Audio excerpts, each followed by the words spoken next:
and value to Ghana's gold sector. The Ghana Gold Board was first proposed in our 2020 NDC manifesto. Though we did not win that election, we remained firmly committed to its vision. In our 2024 manifesto, we elevated the Gold Board to a flagship policy to stabilize the Ghana Cedi, formalize the gold trade, and build foreign exchange buffers.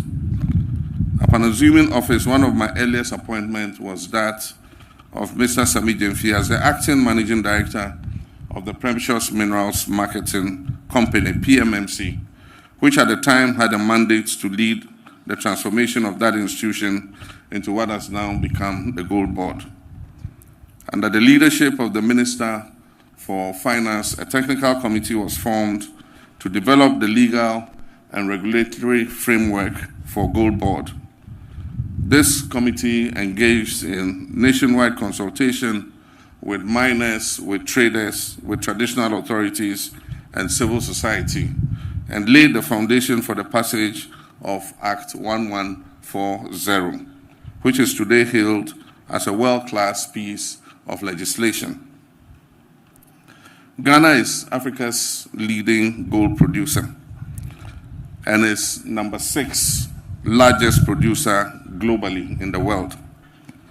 Yet for far too long, we failed to derive commensurate benefits from this God-given resource. Through Gold Board, we are asserting national sovereignty over our mineral wealth and introducing a paradigm shift from raw extraction to value retention. The Gold Board is designed to oversee, regulate, and participate directly in the gold value chain, from small-scale mining to assaying, to trading, and to export.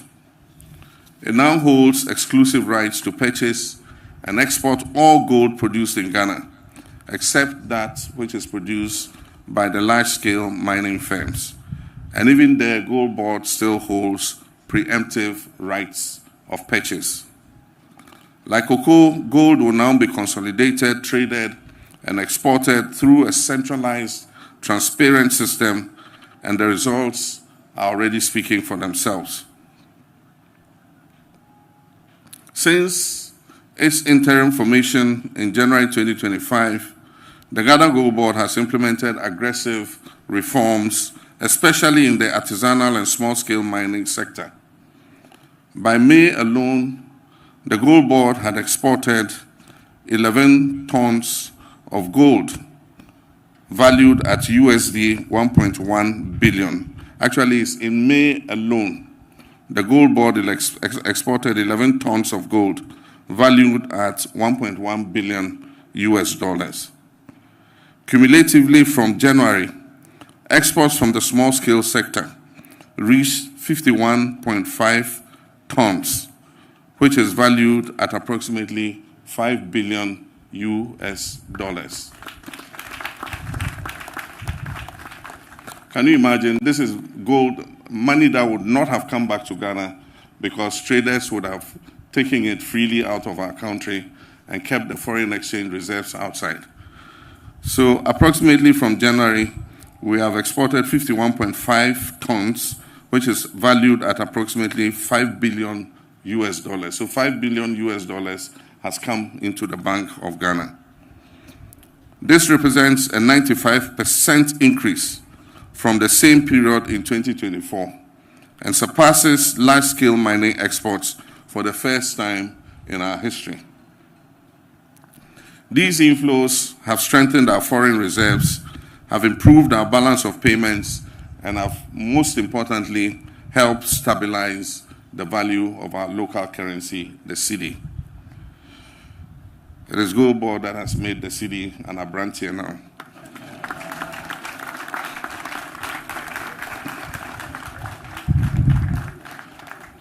More importantly, this development reaffirms our belief that artisanal miners, when supported and formalized, can be powerful allies of our economic development. And yet challenges remain. There's still rampant gold smuggling and illicit trade in gold. This continues to rob Ghana of billions in revenue.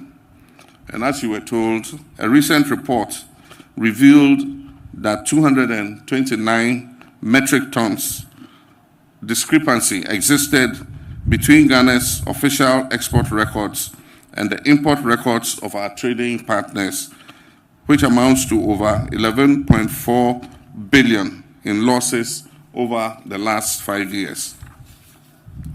This will not continue.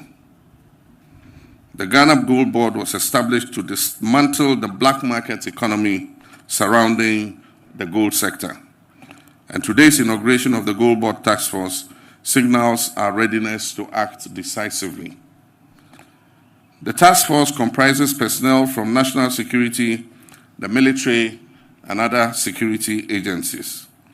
They've undergone rigorous vetting, training, polygraph testing, and orientation on Act 1140. They've also completed intensive team-building exercises and anti-corruption training. Every member of the task force will operate under strict oversight. All officers will wear body cameras in every operation they undertake. Vehicles used by the task force will be GPS tracked and monitored in real time during operations. A written warrant from the CEO is required before any field operation is undertaken. Now this is the sweetest one. Whistleblower channels are in place, and informants are eligible to receive 10% of the seized gold or cash value.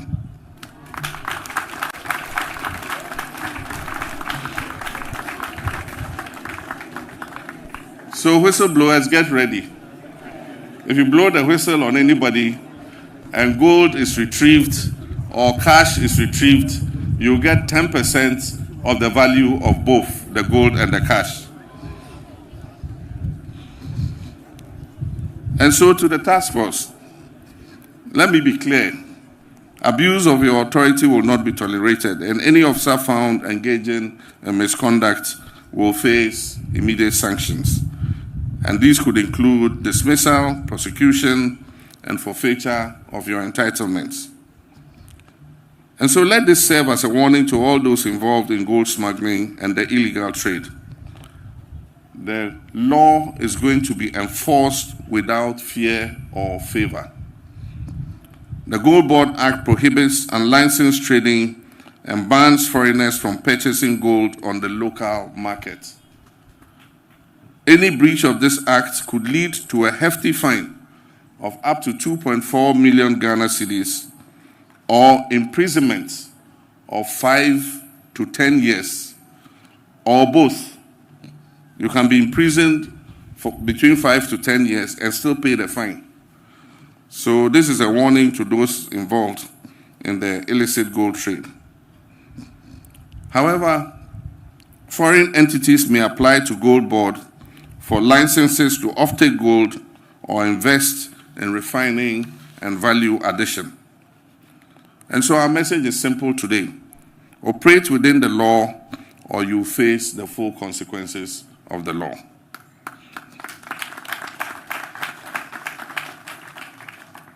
Now this is the interesting part. People think that the Gold Board was just established to buy and export gold. It has other obligations in the gold sector. So beyond foreign exchange and revenue generation, the Gold Board is committed to traceability, environmental sustainability, and responsible sourcing of gold. I've directed the board to immediately implement a nationwide traceability system, ensuring that every gram of gold can be traced back to its verified license and environmentally compliant mine of origin.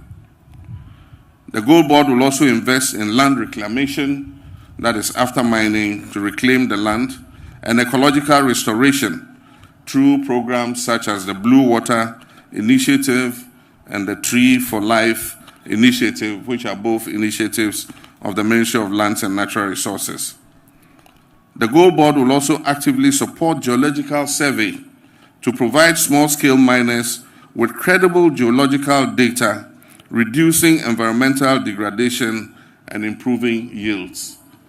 So what this means is the Gold Board will help the small-scale miners to do the geological survey so that they know exactly where the resource is, so that they don't go digging all over the concession area and destroying the environment.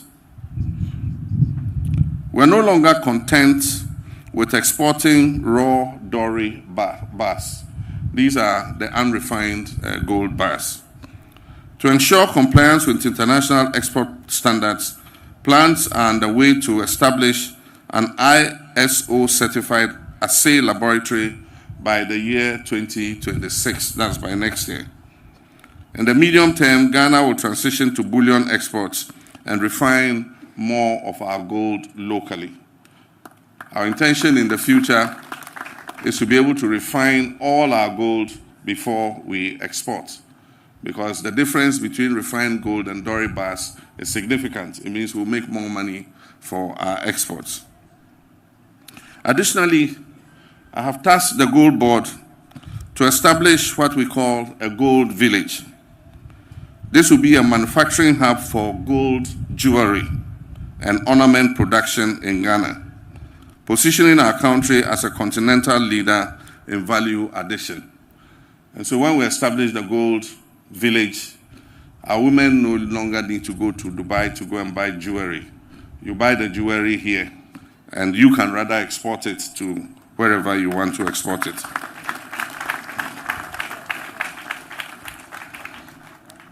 To our international partners, including the London Bullion Markets Association, the World Gold Council, and the OECD, we invite you to join us on this transformative journey. Ghana is open for business, sustainably, transparently, and profitably. And so my final charge to the Gold Board Task Force. To the Task Force members, you've been entrusted with extraordinary responsibility. I urge you to serve with honor, uphold the values of integrity, professionalism, and discipline. This assignment is not business as usual. It is a matter of national duty and pride. Breaches of your oath will be met with swift and lawful consequences. The Ghanaian people are watching you, and so is the rest of the world. Ladies and gentlemen, this is a new dawn for Ghana's gold sector. The Ghana Gold Board and its task force embody our renewed resolve to take control of our destiny, leverage our natural wealth, and build an economy that works for all Ghanaians. On this note, it is my honor and privilege to declare the Ghana Gold Board Task Force duly inaugurated. I thank you.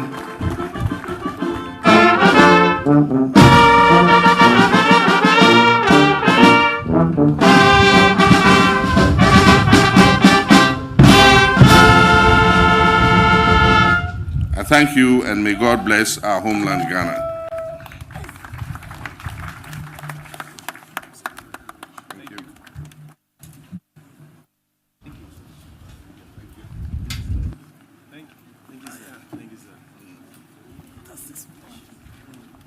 Thank you.